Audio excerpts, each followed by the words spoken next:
Hey guys, welcome back to my wood shop. Hope you're doing good out there. And if you click this thumbnail, you're sitting there thinking, I'm sure, what's he talking about? Dollar Tree woodworking? And of course, you're not going to be buying hardwood and tools. But I thought I'd show a few things that can help you out in your woodworking shop that can make things easier for you. The first one I want to get to, I mean, you can find this literally anywhere. It doesn't have to be the Dollar Tree. But it's just a notebook. And, you know, me personally, I don't, do plans for my builds and that kind of stuff. But I do try to take measurements, that way if I do get maybe repeat orders, I've still got them wrote down. I don't, like I said, I don't do plans or anything like that online or that kind of stuff. But this makes it easier. So the second thing I was going to show you, and by the way, stick around to the end. My favorite one of this is definitely going to be the one on the end. I'm going to save that for later. But this one is at Dollar Tree, of course, but you can find this in the X-Acto brand knives. Of course, they're more expensive, but this is just a craft knife set, and this can be used for lots of different things. And my favorite one, let me get this set up and I'll show you what we do. Okay, so when I use this craft knife, one of the best things, instead of using a pencil to mark your lines, as I've said in some of my previous videos, a pencil has a fairly thick lead to it, unless you've got a mechanical pencil, which those work great too in this place. But it's hard to beat the preciseness of essentially what is a razor blade. And of course I do have other marking knives, but this one worked great for $1. You can't beat it. And let's just pretend we're going to make a mark here. And you've got to be careful with this because it is essentially a razor blade, but you can lay that right beside that square and just run it across there a couple times, and you can see how thin that is, and that's an ultra precise mark. And then from there you can do your cuts or whatever you need to do on that, as far as whether it be a hand saw or circular saw. Regardless, you've got your mark there, and it works great for dovetails and that kind of stuff too.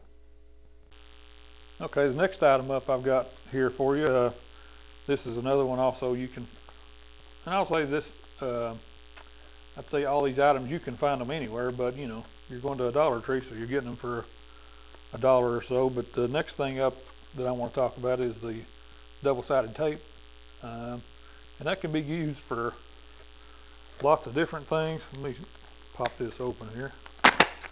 But one of the things you'll see a lot of people use those for, if you're doing a template, let's just say, we're just going to pretend this is a big project.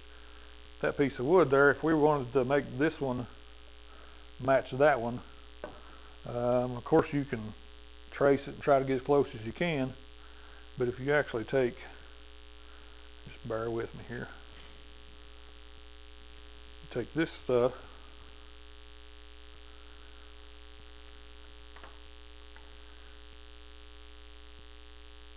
and just place that on there, and of course we go back to our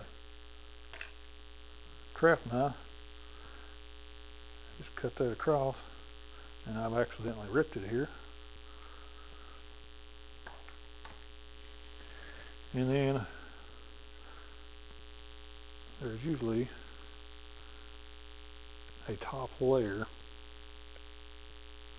Just peel that off.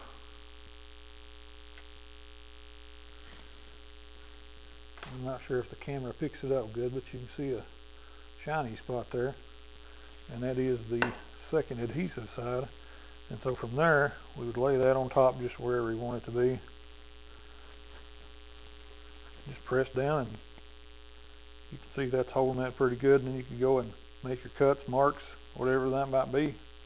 And it's not a huge roll, but it works good, and yeah, I recommend that one. Okay, so next thing up on the agenda I picked up is this called a roller cutter. You can see here, and you know, people does this a lot in quilt making.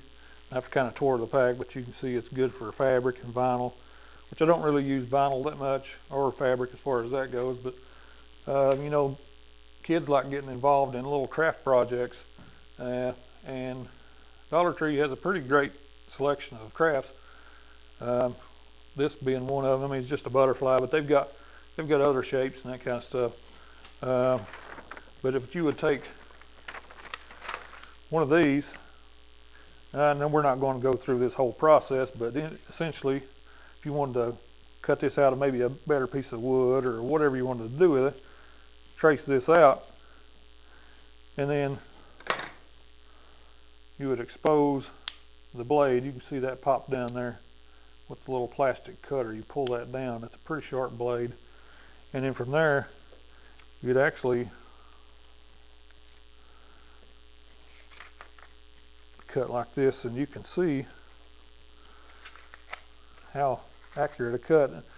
You can see I've got a picture of a hand plane. That's for another project I'm working on. And of course, you may have to get out the old craft knife, you know, to help in some places too. But for the bigger sections, I find that the craft knife can be a little bit shaky when you're, especially when you're out here and you're trying to cut around and do that. And so this, you can kind of go right along and make a straight cut. You can make some of these curve cuts. Of course, that takes a little practice, but you get the idea. So that's for $1, that you can't go wrong with that. And the next is just a smaller item I've got here, and then it's a couple of stencils. Another project for the kids, and any kids I know loves, you know, on their room having a little sign hanging up on their door, just, you know, just kind of letting everybody know it's their room. But get them involved, you know, trace out some names on a, you know, piece of pine, and paint it up a little bit, and you know, they're happy kids. Okay, the next little gadget I would maybe recommend for your wood shop, or at least for mine, you know, my wood shop is built out of insulated metal panels, and so I don't have really any, you know, wooden 2x4s or OSB or that kind of stuff to drill into.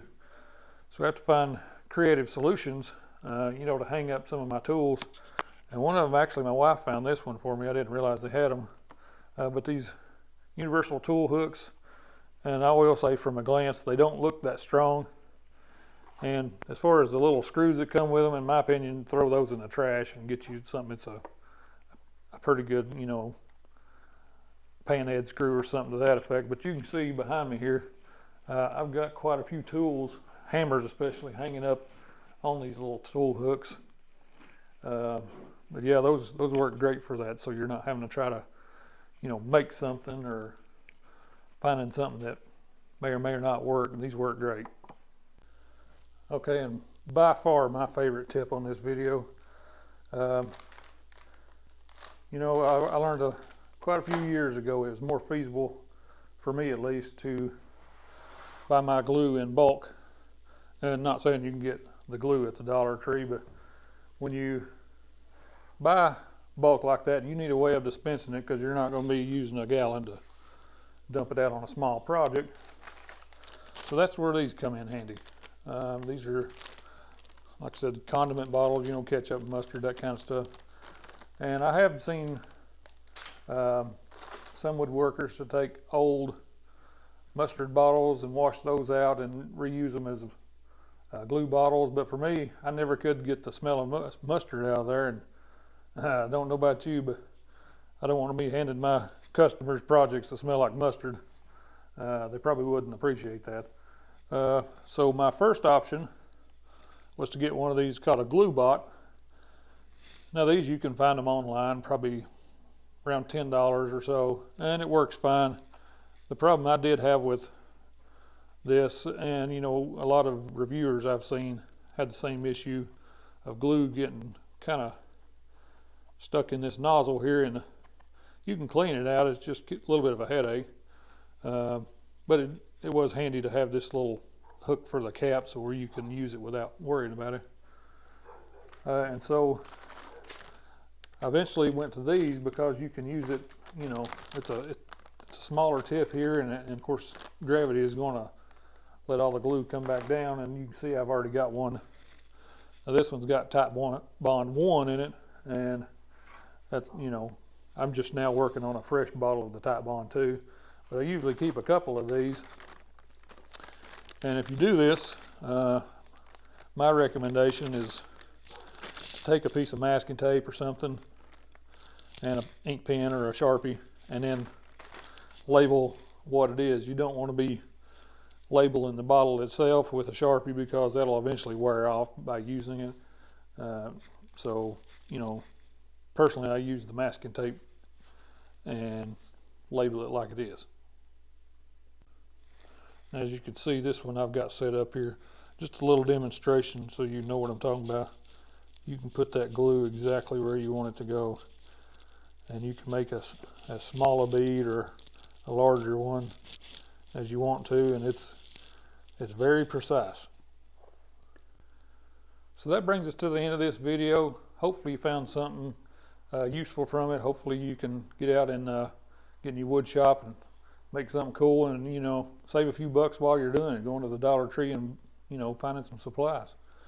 And as always, I thank you for watching. Hit that like and subscribe button.